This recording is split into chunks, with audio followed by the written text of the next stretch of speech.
Good evening. It is 5 p.m. and this is Today in YGK on CFRC 101.9 FM, broadcasting from Lower Carruthers Hall on Queen's Campus in Kingston, Ontario. Today in YGK is brought to you by your CFRC News Collective, Ara Macaulay, Jesse Bell, and Jenny Hinch. CFRC's news programming is made possible by the generous support of the Community Radio Fund of Canada, the Local Journalism Initiative, Queen's University Career Services, and for our podcasts, Smith Engineering at Queen's University. I'm CFRC's broadcast journalist Ara Macaulay, and here are your local news headlines.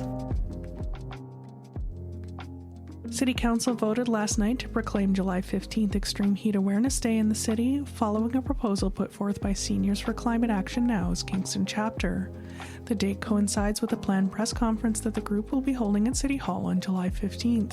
CFRC spoke with Tara Kaner, a member of SCAN, about the reason for the group's proposal, as well as their plans for the press conference. I'm here with Tara, a volunteer with SCAN, which is Seniors for Climate Action Now in Kingston. And Tara, I wanted to speak to you today because you have a proclamation at this week's council meeting, and I wonder if you could talk about that declaration, what you're proposing, and why. Well, we approached Councillor Connie Glenn a few months ago, knowing that we wanted to proclaim an Extreme Heat Awareness Day. We took inspiration from Australia. There's a climate justice organization there called Sweltering Cities. It was founded in 2020, and the last 2 years they proclaimed a certain day. They decided a day ought to be marked to raise awareness about extreme heat because people are not educated about it. People don't know how to protect themselves against it, and we can't pretend anymore that climate change is down the road. We're having cascading heat waves. Europe is currently on fire. We've had fires in Canada, certainly. The proclamation itself just points out that there are cascading heat waves, that heat is actually the most dangerous consequence of climate change.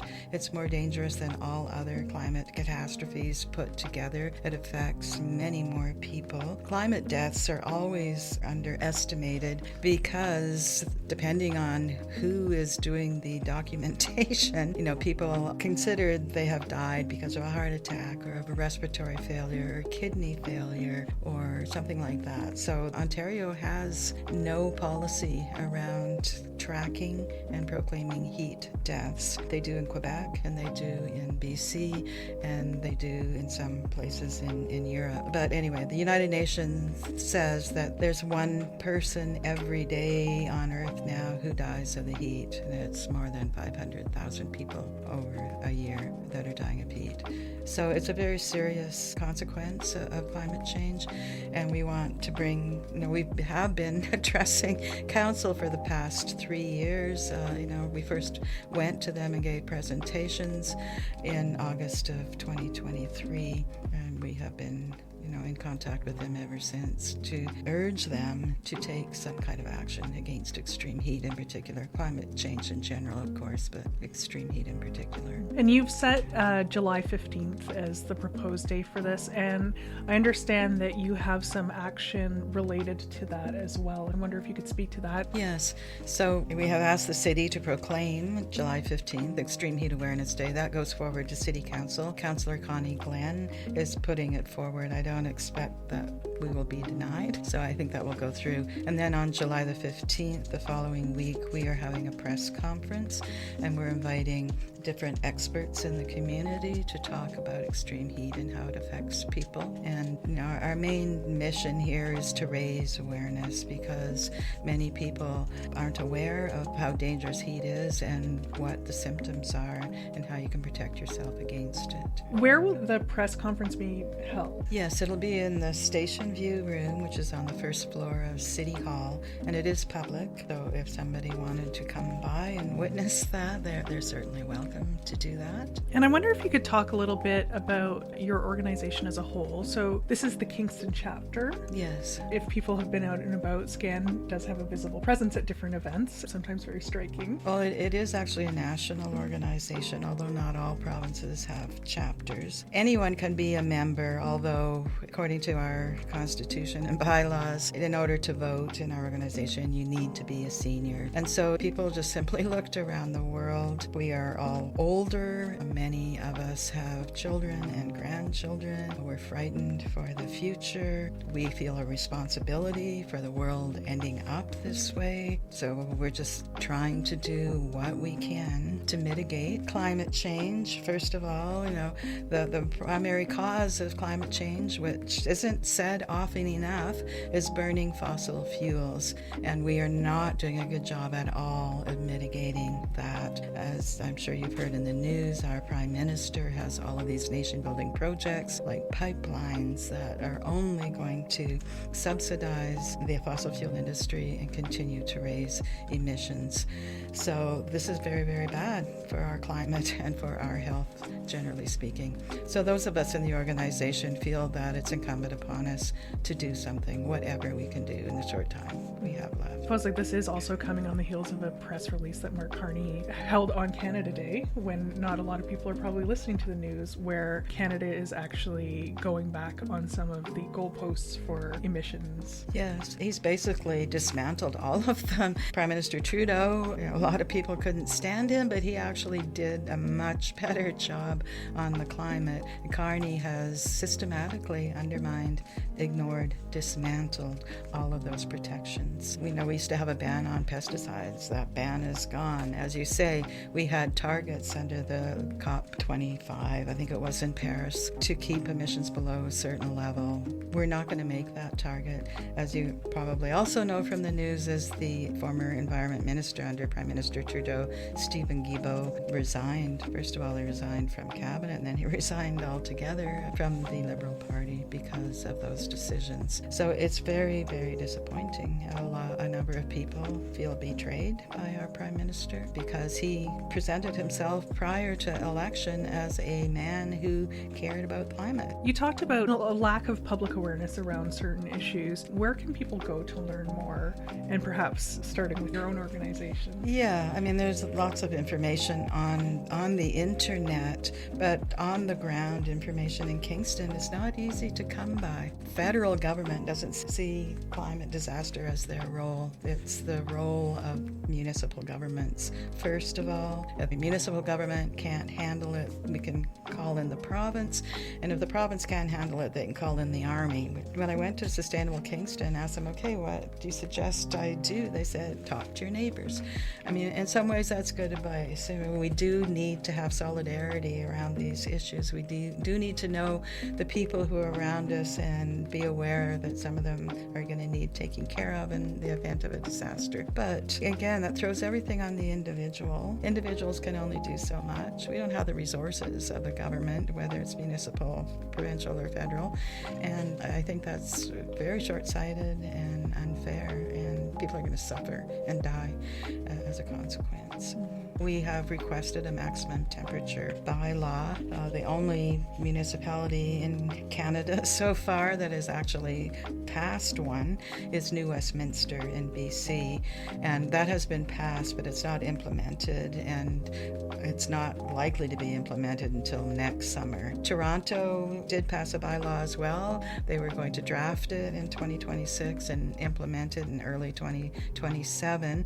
Now they've pushed that back because landlords are saying, they can't do it, they can't afford it, and the city is concerned that landlords will try to put all the cost onto tenants, and tenants can barely pay their rent now as it is. But landlords have a responsibility to keep their units safe, and there's this big question, who pays? I often wonder about when there was a transition from open fires and wood stoves to furnaces. Was there this hue and cry from landlords, oh, we can't put in a furnace, it's too expensive? I doubt it. It doesn't make any sense that we would be kept warm in winter, and yet knowing how deadly heat can be, we're not protected in the summer. It's going to have to happen. People need to be protected.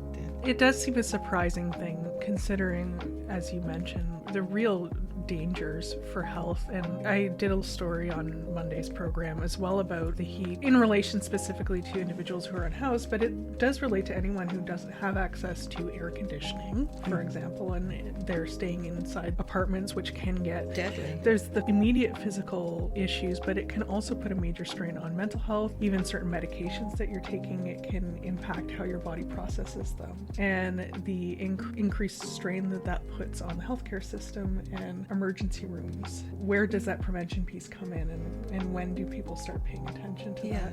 The Residential Tenancies Act does not have a maximum temperature. It has a minimum temperature. You have to keep the heat on from X month to Y month at a certain temperature, but not cooling. And again, it makes no sense. And we're not necessarily saying that everybody needs to have an air conditioner. That's not good for the environment. We know that. But as you were saying, people don't look ahead. They don't put things in place to mitigate what's going to happen in the future.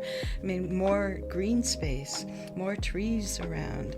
There's certain kinds of glazes or wooden grills or shades that can be put on windows. Heat pumps are much better than air conditioners, and we certainly would like to see a lot more places get heat pumps. But in the very short term, when 619 people died in BC in 2021, when the report came out afterwards, they said in the short term, two things absolutely need to happen.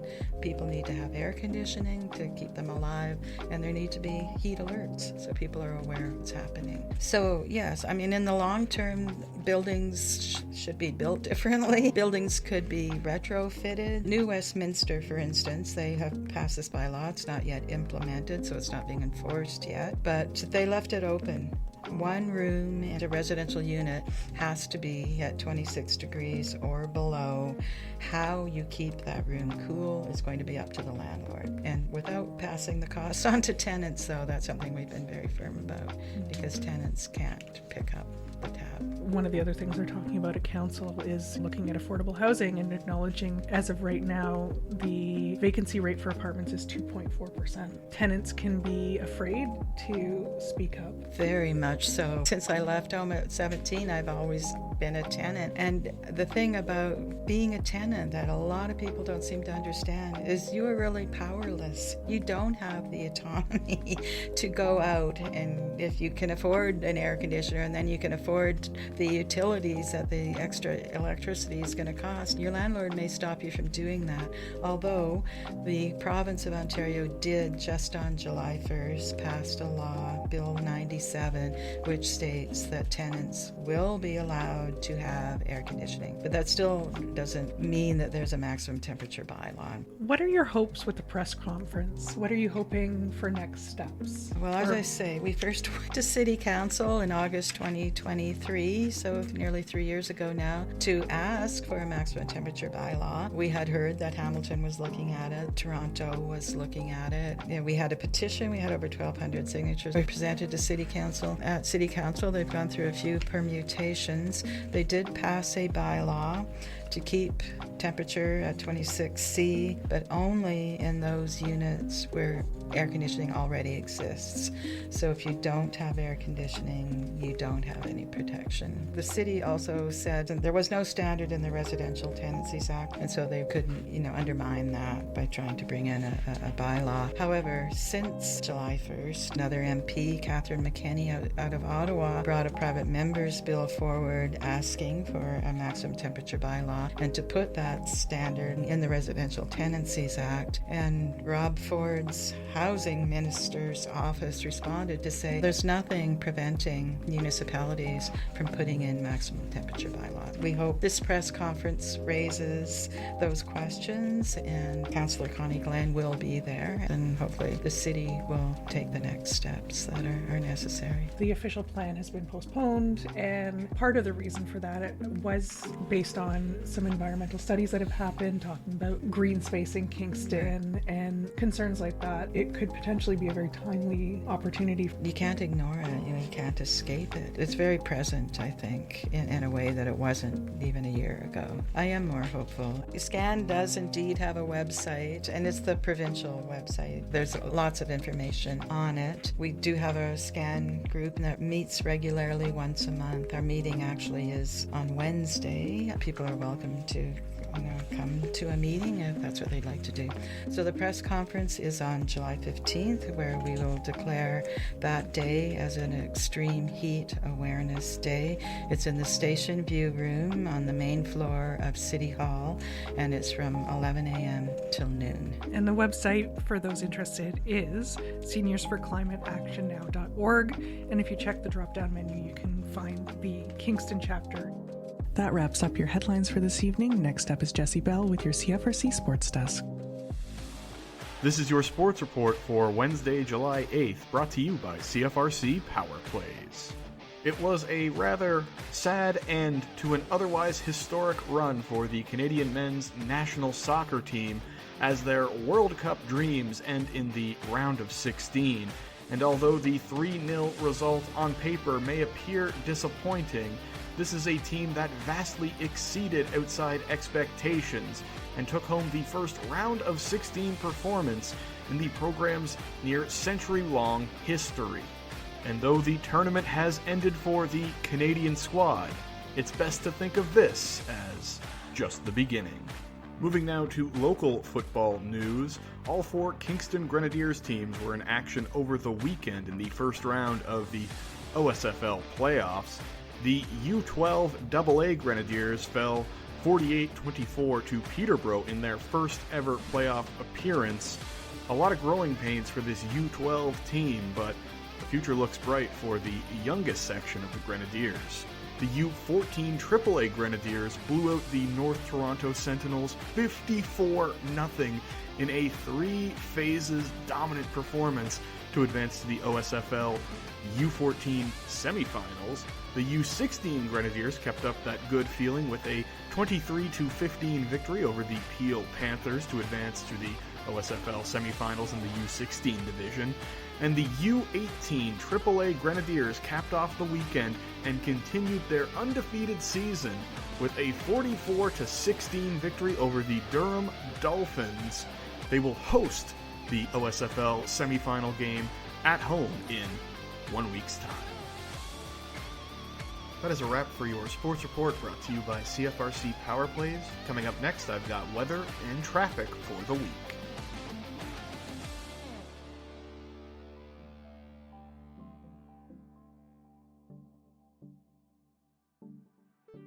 This is your Environment Canada weather report for the Kingston region. Wednesday, July 8th. 26 is your high, and because of the cloudy conditions, it's going to feel like 26. UV index only of 6, dropping down to 18 overnight.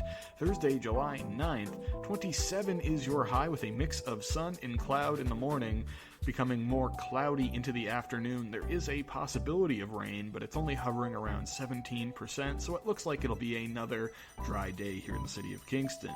Friday, July 10th, 27 is your high, feeling like 28 with the clear conditions in the forecast. A very sunny day here in the city of Kingston. Perfect start to your weekend.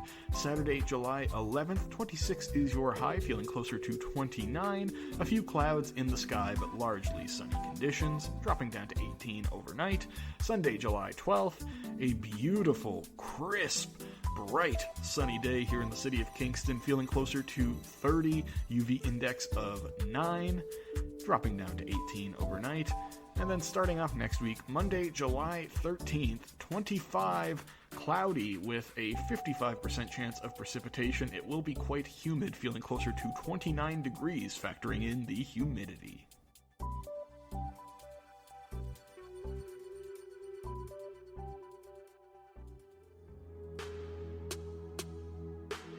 This is your City of Kingston traffic report for the week.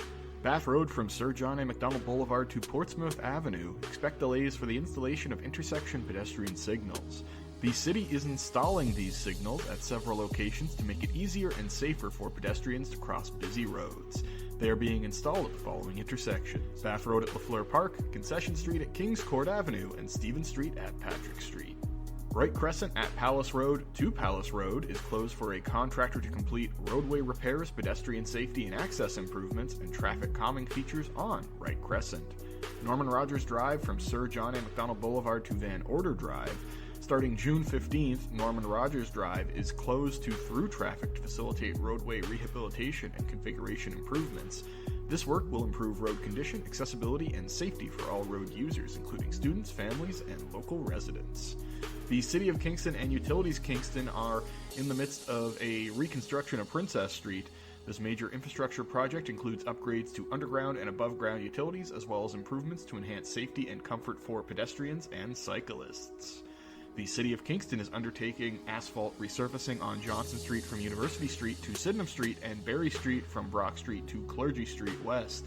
Work includes the installation of a new top lift of asphalt and new pavement markings. Motorists and residents should expect daily road closures from 7 a.m. to 7 p.m. with limited access during paving operations.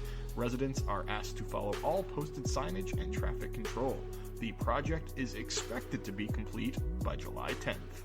Berry Street from Queen to Queen is closed for construction-related activity at 283 Queen Street, and Aberdeen Street from Johnson to William is closed to accommodate construction activity and staging. That's it for your weather and traffic reports. Over now to CFRC's Genevieve Hinch with the concert and events calendar for the week.